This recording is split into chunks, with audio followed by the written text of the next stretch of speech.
Hey, it's Dr. Trussell. Let's look at Chapter 6 of the Giancola textbook, Define Part 2, Modeling the Program. So in Define Part 1, Chapter 5, we got to know our program. We understood the goals of our program and the strategies that we expected to employ or already employing in the case of an existing program in order to make progress toward those goals. So in Chapter 6, we look at what's called a logic model, which is a graphical representation of the program's theory. The things we really talked about in Chapter 5, now we're going to put those into a graphical representation that allows us to visually see what our program is intended to do. It lets us check our progress throughout a program's implementation. We can go back to this logic model as sort of a map, a roadmap of, hey, here's what we intended to do and why, what we expected to happen, and now let's go back and check and see if that's what is actually happening, and through that process we're able to discover and correct problems. And I use the word process very intentionally because, as it says here, logic modeling is a process. It's not an end result. You don't create a logic model and you're done. It's something that will be part of program operation and evaluation. You create it and then you continue creating it as you implement your strategies, learn from the results of those strategies, and hopefully work your way toward your program goals. You can be constantly going back and reshaping your logic model to represent not just the things you intended in the beginning, but the things that you're learning as you go. So when you begin to build your logic model, you want to be sure that you involve stakeholders. The more stakeholders you involve, the more likely your logic model is going to be an accurate representation of what you're doing and a successful representation of a way to get towards your overall goals. So you'll include program staff. Those who are actually working on the program often are the ones who understand it in ways that others don't. They may already know the things that we're doing, the reasons that we do them, and the things that we hope to accomplish, right? So you definitely want to involve your program staff. You also want to involve community members. The community of a program includes anyone in the environment in which the program will operate.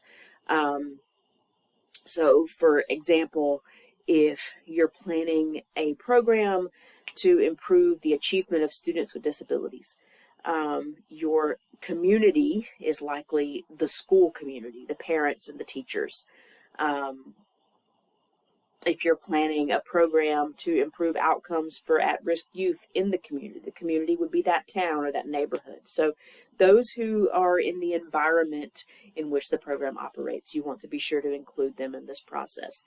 And then the program participants themselves. So those at-risk youth, especially if it's a program that's already in existence, and you can more easily identify who those participants are. Sometimes if the program hasn't begun yet, if it's a brand new program, you may not really know who your participants are, so it may be tougher to include them in this process. But if you know who your participants are, you can include them have them be active participants in program planning and development. Policymakers, including them helps to foster understanding of the program and its goals.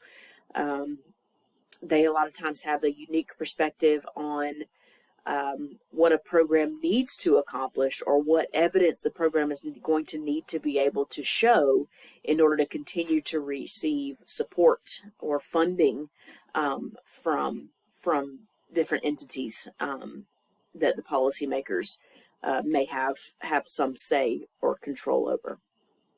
It's important to note that just as a logic model is not a one-time done deal, we've built it and we're done, inclusion of our stakeholders is also not a one-time effort. It's not just symbolic. It actually is a true commitment to include them in the long-term implementation and evaluation and success of the program. And again, the more stakeholders you have involved, the more stakeholders you have bought in to your process of modeling, the more successful your program is likely to be. So the goal of the logic model is to, in a sense, break open the black box. So you have your inputs and you have your outputs, and what happens in between. What are we trying to accomplish, and how do we expect it to be accomplished? You form linkages between your short-term objectives, your intermediate objectives, and your overall program, long-term program goals.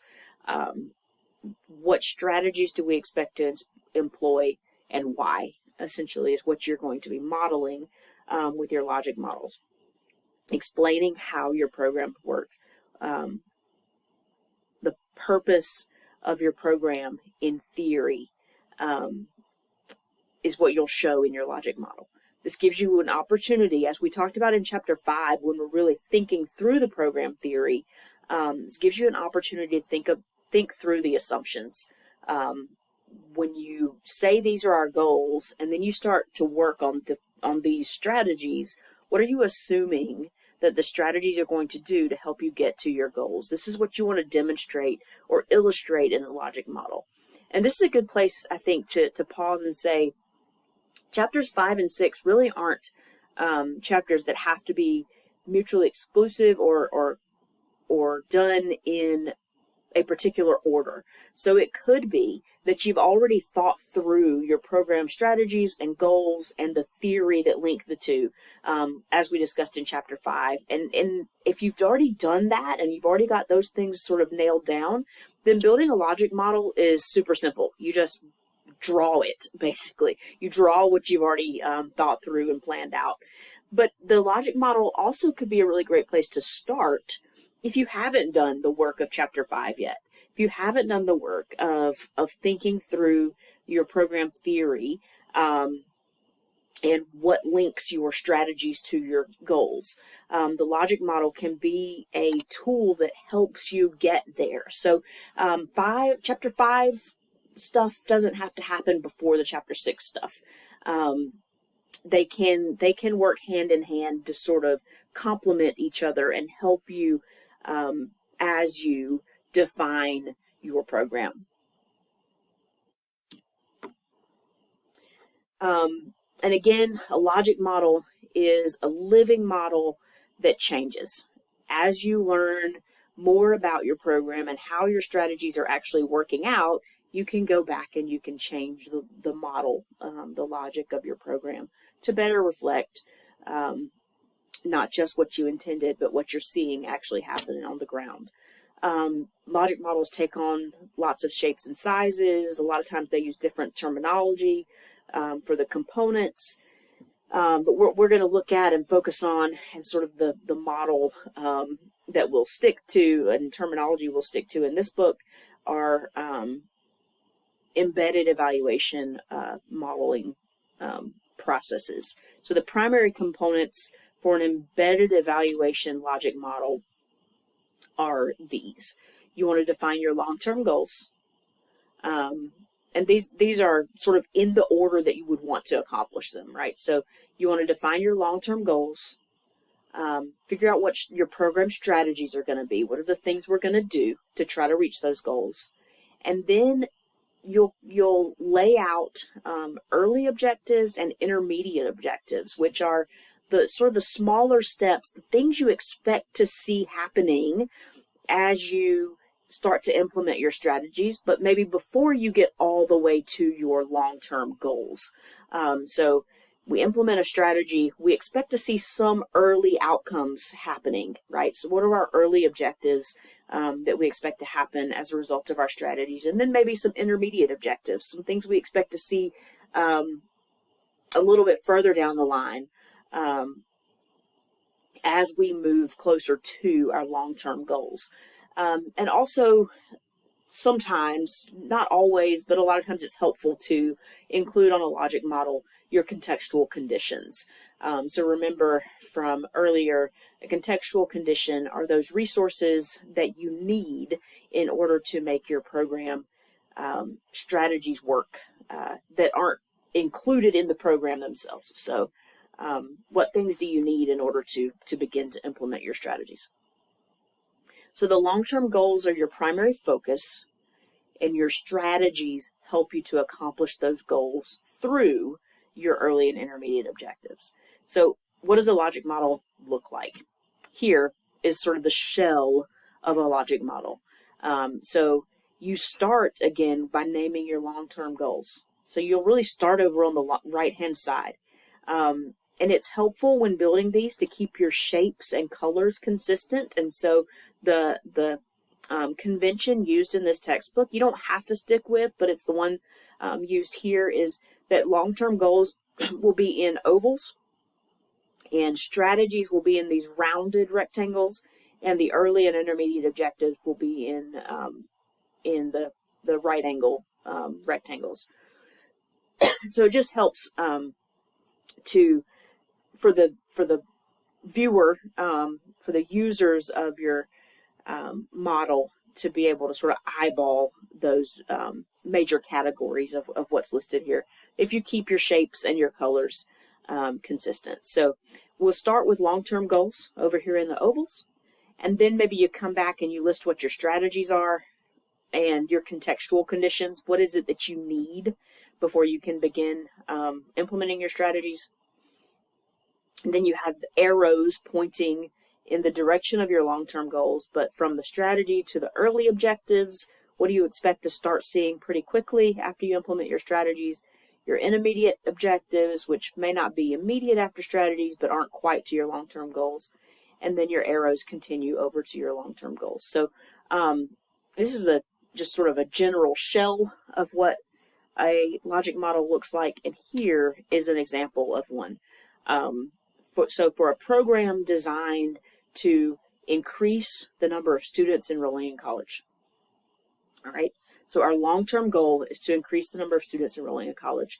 And one of the strategies we're going to use, the primary strategy, the only one really listed here, is we're going to have FAFSA completion workshops. Before we can hold those workshops, we're going to need to have a facility. So our contextual conditions, we got to have facilities to hold these workshops. We have to have the staff or the specialists to conduct the workshops. And we're going to assume that potential students or students have transportation to and from those workshops, right? So the contextual conditions that are necessary for the FAFSA completion workshops to even make sense or to work. So our strategy is our FAFSA completion workshop. Our early objectives, the things that we expect to see happen pretty immediately, increased availability of FAFSA completion workshops. So we start a new workshop, we expect that increases the availability of that workshop. And not only have we increased availability, we're expecting increased participation in the FAFSA workshops. And we expect increased number of families completing the FAFSA, right? So this is maybe an intermediate objective. Immediately after we start our new workshops, we expect to see the availability and participation to increase. Maybe a next step, maybe a few weeks or a month after that, we start to see or hope to see a measured increase in the number of families completing the FAFSA.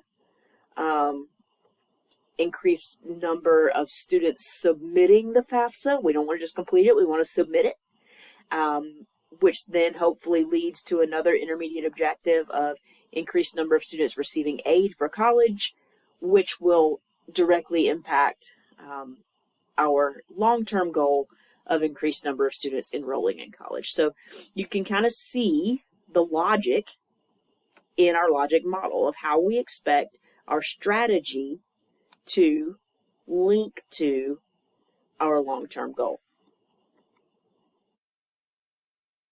And again, we cannot overstate that this thing should be updated and adapted constantly. Some questions you should always be asking are, is the logic of how strategies relate to early and intermediate objectives and long-term goals sound? Maybe it's what we thought would be what would link our strategies and objectives, but as we start to actually implement our strategies, we start to see some different things happen, and we need to go back and as we ask these questions. So were we right? Was it even logical to think that would happen? Should we change that part of our logic model? Are additional strategies needed? Are we even making it from our current strategies to our goal? Or do we need some new strategies? And are additional objectives needed? Are there other things that we should expect or should hope out of our strategies that would help us further get to our goals? So as we're continually asking these questions, or is our logic sound? Do we need new strategies? Do we need new objectives? Are we making the progress that we intended to make and want to make toward our goals? We're constantly updating our logic model. This helps to reaffirm and refine our program's theory. Yeah, it's working like we expected. Awesome. Or, you know what, these parts are working like we thought. These other parts, there seems to be a break in the link here. It's not having more students come to our program, come to our FAFSA workshop, isn't actually resulting in more families filling out the FAFSA. What's going on there, right? So we might have to go back and ask those questions to refine our theory and think about other strategies or other linkages that there might be to objectives. We're constantly, again, seeking feedback from stakeholders. So if we do notice something like, okay, the people who came to the workshop still didn't fill out the FAFSA, maybe we need to send a survey. Maybe we need to ask those folks, hey, why didn't you fill out the FAFSA, right? Did we miss something? Did we not teach you what website to go to, right? So we always want to be seeking feedback from stakeholders. This fosters a sense of responsibility and ownership in the program, facilitates mutual understanding, and helps to communicate progress toward our goals. But perhaps the most important role of the logic model is to focus the evaluation design. We can't very well evaluate a program if we haven't agreed upon what it is we expect the program to be doing and why. So building our logic model, making sure we truly understand our program and that we can model it and that we can visualize what the program is supposed to do and the linkages, the connections between the things we're doing and the things that we expect or want as outcomes. Making sure we understand the things we're doing and why helps to focus our evaluation, helps us to ask those questions. Is it working? If we didn't know what we're trying to do, it's hard to know whether or not it's working. So really a major, or perhaps the major use for a logic model is that it helps to focus our evaluation, which is what we'll pick up on in the next chapter. We'll start designing our evaluation.